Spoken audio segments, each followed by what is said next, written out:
Bismillahirrahmanirrahim. Assalamu alaikum students. Today we are studying in week 15, lecture number 30. We are studying disk scheduling. So this is our first algorithm, first come first served. ठीक है, ये FCFS algorithm है. जैसा कि कोई भी हम algorithm start करते हैं तो हम हमेशा first come first serve FCFS ही रखते हैं ताकि इनिशियली हम किसी सपोजिशन के ऊपर काम करते हैं. ओके, सो हमारा पहला एल्गोरिथम यही है. हम देखते हैं कि हम किस तरह से एफिशिएंट डिस्क शेड्यूलिंग को गेट कर सकते हैं. Now the simplest form of disk scheduling is of course the first come first serve algorithm. This algorithm is intrinsically fair, but it generally does not provide the fastest service. So obviously ये एक slow पहला algorithm है, slow ही है. इससे बेहतर algorithm की जरूरत है तभी, वरना यही एल्गोरिथम हमारे लिए काफी होता है. इससे आगे हम एल्गोरिथम देखते ही ना. Okay, consider for example disk queue with request of IO to blocks. ठीक है, सो हम इनपुट आउटपुट ब्लॉक्स के लिए रिक्वेस्ट है on cylinders in that order. So इस ऑर्डर में हमें रिक्वेस्ट हम कर रहे हैं. सो ये जो ब्लॉक्स हैं, इन ब्लॉक्स की हम रिक्वेस्ट भेज रहे हैं और सिलेंडर टू सिलेंडर हम मूव करेंगे. ठीक है, सो इन ब्लॉक्स के लिए हमने मूवमेंट को कैलकुलेट करना है, सिलेंडर्स के ऊपर जाना है. नाउ हम देखते हैं. ओके, सो हम क्या करेंगे, हम सिलेंडर्स के ऊपर मूव करेंगे और आईओ ब्लॉक्स को हम एक्सेस कर लेंगे. अच्छा, if the disk head is initially at cylinder number 53, अगर आपका डिस्क जो है वो सिलेंडर नंबर 53 पे है तो वो सिलेंडर टू सिलेंडर कैसे मूव करेगा. सो हमने ये वहां से मूवमेंट, इसका मतलब हमने स्टार्टिंग पॉइंट हमारा 53 है. सो हम देखेंगे, अभी मैं ड्रॉ करके आपको बताता हूं कि इसको कैसे कैलकुलेट करते हैं. If the disk head is initially at cylinder 53, it will first move to from 53 to 98. So first come first serve क्या कहता है, वो ये कहता है कि जो पहले आपका ब्लॉक की रिक्वेस्ट आए उसको पहले सर्व कर दो, उसको पहले काम कर दो. सो इस सपोजिशन और इस वर्किंग के ऊपर हम अपनी प्रेजेंटेशन की तरफ जाते हैं और इसको देखते हैं कि ये कैसे काम करता है. ओके, सो हम अपने पहला जो हमारा एल्गोरिदम है हम उसकी तरफ जाते हैं. सो हमारा पहला एल्गोरिदम है ये first come first served. Okay, so ये हमारे पास ये एल्गोरिदम आ गया, first come first served algorithm. और करंट पोजीशन मैंने आपको पहले ही बता दी कि वो है आपका सिलेंडर नंबर 53, और सिलेंडर नंबर 53 से उसने जाना है इसके ऊपर. ठीक है, सो हम देखते हैं कि कैसे वर्क होता है. नाउ स्टूडेंट्स, मेरे पास जितने भी सिलेंडर्स हैं, पहला काम आपने क्या करना होता है, एल्गोरिदम को सॉल्व करने के लिए इन सारे एल्गोरिदम को तरतीब किसके साथ ले आए, एक सॉर्टेड ऑर्डर के अंदर लेके आए. और पहला आपका जो सिलेंडर है, मैंने आपको कहा था कि आपकी डिस्क जो है 0 से लेकर 199 तक है. ये मैं आपको लास्ट वीडियो के अंदर बता चुका हूं कि ये हमारा जो डिस्क है वो इतनी है. ठीक है, नाउ अब देखिए, सो इसका मतलब यह है कि पहला जो ब्लॉक जहां पे मुझे जाने की जरूरत है वो, या किसी भी ब्लॉक के ऊपर, मैं सिर्फ उन्हीं ब्लॉक्स को लिख रहा हूं जो यहाँ पे गिवन है. ठीक है, सो यहाँ पे जितने भी ब्लॉक्स गिवन है मैं उनको यहाँ पे लिख लेता हूं. और जो ब्लॉक, अगर ये कोई ब्लॉक 2 दफा आता है तब भी मैं उसको एक ही दफा लिखूंगा. ठीक है, सो देखिए, पहले मैंने लिखा 0 और उसके बाद नेक्स्ट जो ब्लॉक आया 14, सो मैंने 14 लिख दिया. उसके बाद नेक्स्ट स्टूडेंट्स हमारा जो ब्लॉक आता है वो देखें, सबसे छोटा 14 से बड़ा जो ब्लॉक है वो 37 है. सो 37 एंड 53 एंड सो ऑन. आप देखिए, इसको मैंने सॉर्टेड ऑर्डर में ला के इसको तरतीब से यहाँ लिख दिया और हर एक सिलेंडर के नीचे मैंने एक आपको लाइन लगाई हुई है. ठीक है, सो मैं इधर से इधर मूव करूंगा. और करंटली जो मेरा हेड की जो करंट पोजीशन है उसको मैंने एक डिफरेंट कलर के अंदर शो कर दिया ताकि मुझे भूले ना. सो मेरा सिलेंडर यहाँ पे है रेड के ऊपर. ठीक है, अब मैंने जो मूवमेंट करनी है वो यहां से मूव करनी है. जो भी मेरा एल्गोरिदम है जिस तरह से भी वर्क करता है, सो मेरा एल्गोरिदम क्या कह रहा है, मेरा एल्गोरिदम है फर्स्ट कम फर्स्ट सर्व.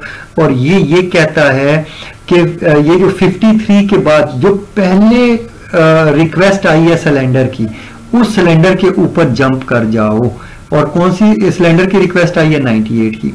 सो ये 53 से मैंने कहाँ जाना है, 98 के ऊपर। सो अब देखिए स्टूडेंट, इसको सॉल्व करने का तरीका देखिए। ये आपके पास क्यू है और इस क्यू को मैं सॉल्व कर रहा हूं इसके ऊपर। बाद एल्गोरिदम क्या करते हैं, डायरेक्शन भी यूज करते हैं। अगर डायरेक्शन यूज करेंगे तो डायरेक्शन को हम यहां पर रेड कर देंगे या कुछ भी कर लेंगे, सो डायरेक्शन भी यूज होगी। इसके अंदर डायरेक्शन नहीं यूज हो रही, याद रखिएगा। यहाँ पे FCFS के अंदर कोई डायरेक्शन नहीं यूज होती। इवन इफ के आपको डायरेक्शन गिवन हो, इसका कोई मीनिंग नहीं है। आपने डायरेक्शन कहीं पे भी यूज नहीं करनी, ये आपको कंफ्यूज करने के लिए दी हुई है। मैं चाहता हूं कि आप कंफ्यूज हो, इसलिए आपको ऐसा बताया हुआ है। नाउ इस डायरेक्शन का इस एल्गोरिदम से कोई ताल्लुक नहीं है, ये किसी और एल्गोरिदम में यूज होगी, ठीक है। ओके नाउ स्टूडेंट्स, अब देखिए, अब मैं वर्क कर रहा हूं, मैं चाह रहा हूं कि इससे मैंने कहां जाना है। पहला मेरा जो रिक्वेस्ट है वो 98 की है, सो मैं इसको यहां से मूव करता हूं यहां पे, और मैं पहली रिक्वेस्ट मैंने सॉल्व कर दी। और मैं क्या करूंगा, मैं यहां पर इन सब रिक्वेस्ट के ऊपर कैलकुलेशन भी लूंगा, लेकिन थोड़ी देर बाद। पहले मैं ये इस एल्गोरिदम को सॉल्व कर लूँ। सो 98 पे आया, नेक्स्ट मैंने कहां जाना है, 183 पे। सो मैं क्या करूंगा, मैं यहां से कहां जाऊंगा, 183। आप देख रहे हैं मैं 183 पे आया, 98 से 183, ठीक है। उसके बाद मैंने क्या किया, सो सेकंड रिक्वेस्ट क्या है, 98 से 183, और थर्ड रिक्वेस्ट मेरी क्या है, 37 पे मैंने जाना है। यहां से मैंने 37 किस डायरेक्शन में, इस डायरेक्शन में। सो मैंने यहां आना है। ओके, मैंने क्लिक किया, ये मैंने कर दिया। इसी तरह नेक्स्ट जो मेरी रिक्वेस्ट है 37 के बाद 122 है, सो वो इस जगह पे है, सो यहां पर इधर आ जाएगा, ठीक है। और इसके बाद जो नेक्स्ट मेरी रिक्वेस्ट है वो 14 है, सो मैं यहां पे आऊंगा इस जगह पे, ठीक है। सो आप देख रहे हैं मैं 14 पे आ गया। इसके बाद 14 के बाद नेक्स्ट मेरी रिक्वेस्ट है 124, तो मैं यहां पे आना चाहिए मुझे किसी तरह, तो मैं क्लिक करता हूं। सो आप देखिए मेरी 6th रिक्वेस्ट भी फुलफिल होगी। अब इसके बाद 124 के बाद नेक्स्ट जो मेरी रिक्वेस्ट है वो 65 है, ये वाली, ठीक है। सो मैं 65 में यहां पे जाऊंगा, इसका मतलब मुझे यहां पे कहीं आना चाहिए। ओके, मैं यहां क्लिक करता हूं, देखिए मैं 65 पे आ जाता हूं। सो आपने ये ड्रॉ करना है, इसको ड्रॉ करके कैलकुलेट करना है। अब मैं आपको बताता हूं कैसे कैलकुलेशन लेती है। सो 7th हमारी आखिरी जो रिक्वेस्ट थी वो 67 पे थी, सो यहां से वापस इधर आएगा 67 पे। ओके, सो इसका मतलब यह है कि हमारी कितनी हमारी जो मूवमेंट, हेड मूवमेंट थी हमारी कितनी हुई है, 1 2 3 4 5 6 7 एंड 8। सो ये 8 मूवमेंट्स जो हैं हमारी हेड की मूवमेंट्स हुई हैं। सो हम इसको कह देते हैं 1 2 3 4 5 6 7 एंड 8। ओके, सो ये 8 मूवमेंट्स हैं। अब हम इससे आगे चलते हैं, हम देखते हैं कि इन 8 मूवमेंट्स के ऊपर मैं कैलकुलेशन लेता हूं यहां पे। और स्टूडेंट्स आप देखिए, केयरफुली देखिए, आपने इसी तरह काम करना है और कोई गलती नहीं करनी, गौर से इसको समझना है। नाउ नेक्स्ट देखिए, मैं नेक्स्ट आगे चलता हूं, मैं देखता हूं कि आगे मेरे पास क्या आता है। ओके, नाउ स्टूडेंट्स मेरे पास ये चीज आ गई।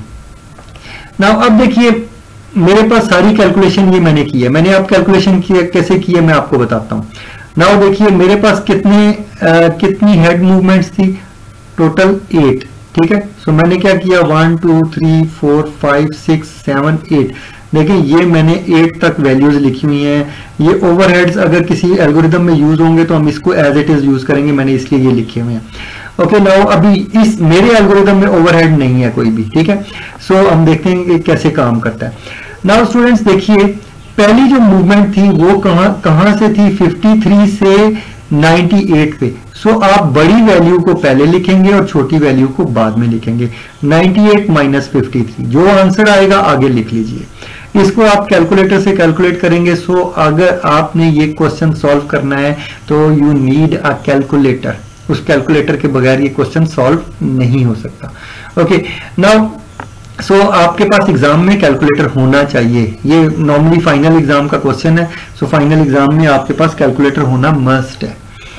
नाउ ओके, और अगर आपकी कैलकुलेशन अच्छी नहीं है, ये ना हो कि आपकी प्लस माइनस भी अच्छी नहीं है, तो फिर इसमें मैं कोई आपको हेल्प नहीं कर सकता। सो आपको मैं अलाउ ये कर सकता हूं कि आप कैलकुलेटर ले लें। सो मैं अलाउ कर रहा हूं, आप कैलकुलेटर यूज कर सकते हैं।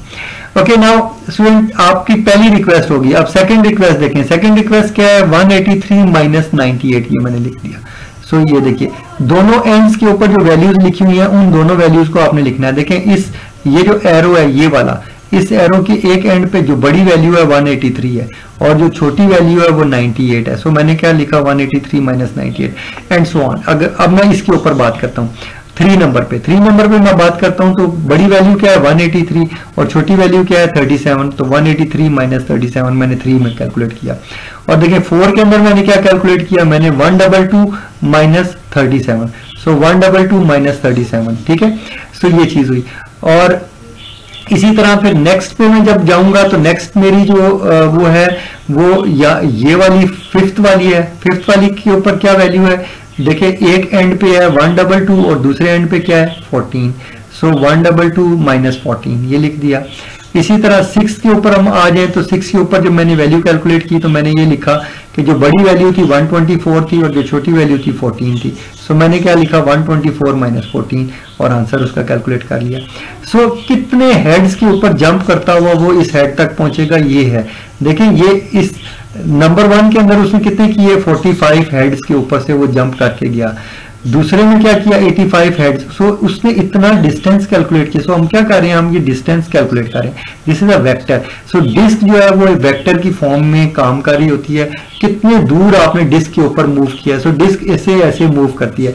सो ये जो ये 0 से लेकर 199 है, ये आपकी डिस्क के ऊपर बने हुए हैं, जो आपकी राउंड शेप में डिस्क थी उसके सेंटर से वो फिक्स थी, यहाँ से यहाँ तक फिक्स एरिया तक ये 0 से 199 जगह है, ठीक है। सो इस तरह से ये कैलकुलेशन है।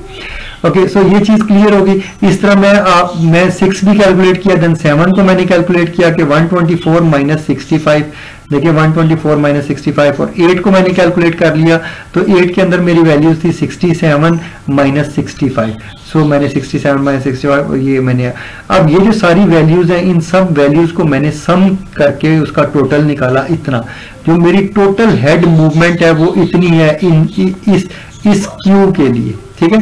सो इस क्यू के लिए FCFS ने कितनी मूवमेंट की 640, ठीक है। 640 जो सिलेंडर्स हैं उसने जंप किए, ठीक है। सो इतना इसने टाइम लिया है, ठीक है। ऑब्वियसली ये एक स्लो एल्गोरिदम है, इसका मतलब ये है कि बाकी जो एल्गोरिदम है वो इससे बेहतर होने चाहिए। तो अच्छा, इसके अंदर एक और चीज मैं आपको बता देता हूं स्टूडेंट्स, एक और चीज ये है कि अगर हेड एक ही डायरेक्शन में मूव करे ना तो कोई प्रॉब्लम नहीं होता। अगर दूसरी डायरेक्शन में मूव तब करेगा जब आपको जो मोटर है, जो हेड है, हेड के साथ एक मोटर लगी हुई है, उस मोटर की अगर आप पोलैरिटी को रिवर्स करेंगे तब जाके वो दूसरी डायरेक्शन में मूव करेगा। और इसके अंदर स्टूडेंट्स टाइम लगता है, याद रखिएगा। सो ये जो टाइम है ये वेटिंग टाइम, इसको वेट टाइम कहते हैं। और ये जो अगर एक ही डायरेक्शन में कोई एल्गोरिदम मूव कर रहा हो तो हम कहते हैं कि वो यूनिफॉर्म वेट टाइम है उसका। और अगर इस तरह जैसे कि आप देख रहे हैं कि ये इधर जा रहा है फिर इधर जा रहा है, सो ये जिगजैग फॉर्म के अंदर मूव कर रहा है। सो कभी इधर आता है तो यहाँ पे रुकता है, यहाँ पोलैरिटी रिवर्स होती है, फिर हेड क्या होता है वापस डायरेक्शन में मूव करता है, यहाँ पोलैरिटी फिर रिवर्स होती है, फिर यहाँ मूव। सो इधर टाइम वेस्ट हो रहा है, इधर टाइम वेस्ट हो रहा है, इधर टाइम, यहाँ पे वो क्या कर रहा है वेट कर रहा है। सो इसको हम क्या कहते हैं वेटिंग टाइम। सो ये जो वेटिंग का जो टाइम है जो हेड के पोलैरिटी रिवर्स होने की वजह से है, ये एक एक्स्ट्रा टाइम इसके अंदर ऐड होगा और देर लगेगी। सो ये एल्गोरिदम जो है, अगर एल्गोरिदम स्मूथ मूवमेंट करेगा यानी यूनिफॉर्म मूवमेंट करेगा तो इसका मतलब ये कि वो बेहतर एल्गोरिदम है उसके अंदर। और बार बार अगर हेड की पोलैरिटी चेंज करेंगे तो आपकी डिस्क जो है वो जल्दी खराब हो जाएगी, इसका ये भी प्रॉब्लम है, ठीक है। सो बहुत सारे प्रॉब्लम्स हैं, मैंने आपको डिस्कस कर दिए, मैंने आपको बता दिया कि हम एल्गोरिदम को ये भी कह सकते हैं कि जो यूनिफॉर्म मूवमेंट की बेस पे कर रहा है तो वो भी एक अच्छा है। अगर दो एल्गोरिदम एक जैसी वैल्यू निकाल रहे हैं तो उनमें से बेहतर वो है जो कि यूनिफॉर्म, जिसका जो वेट टाइम है जिसका यूनिफॉर्म है, वो ज्यादा बेहतर एल्गोरिदम है, ठीक है। सो ये इस तरह से आप कर लेंगे। अगर दो एल्गोरिदम की वैल्यू सेम आ गई, वे आपका जो आपका हेड की जो मूवमेंट है, जो हेड की सिलेंडर टू सिलेंडर मूवमेंट है, अगर वो उसकी वैल्यू सेम आ गई तो आप क्या से कहेंगे कि कौन सा एल्गोरिदम बेहतर है। तो आप देखेंगे अगर किसी उन दोनों एल्गोरिदम में से अगर कोई एक यूनिफॉर्म है और एक नॉन यूनिफॉर्म है तो जो यूनिफॉर्म मूवमेंट वाला एल्गोरिदम है वो बेहतर है। सो आप इस बेस पे फैसला कर सकते हैं। सो स्टूडेंट्स, ये हमारा पहला एल्गोरिदम था जो FCFS है। इस एल्गोरिदम की हमने वर्किंग देखी। अब इसके बाद हम देखेंगे कि क्योंकि ये मैंने देखा कि इस एल्गोरिदम के अंदर एक चीज हमने ये देखी कि ये नॉन यूनिफॉर्म है, नंबर 1, ठीक है। सो पहली बात ये कि यूनिफॉर्म करने की जरूरत है, नंबर 1। नंबर 2 ये कि ये एल्गोरिदम जो है ये बहुत ज़्यादा जो है सिलेंडर्स के ऊपर जो है मूवमेंट कर रहा है। हम चाहते हैं कि इस सिलेंडर मूवमेंट को 640 से रिड्यूस करें, कम करें, ठीक है। सो हम देखेंगे कि नेक्स्ट एल्गोरिदम में हम कैसे इसको रिड्यूस कर सकते हैं, ठीक है। So that's all for today और today lecture. So this is your FCFS or first come first serve algorithm, and next we are going to study next algorithm, ठीक है। and that is shortest seek time first, so हम देखेंगे कि वो कैसे काम करता है। okay, so that's it for today.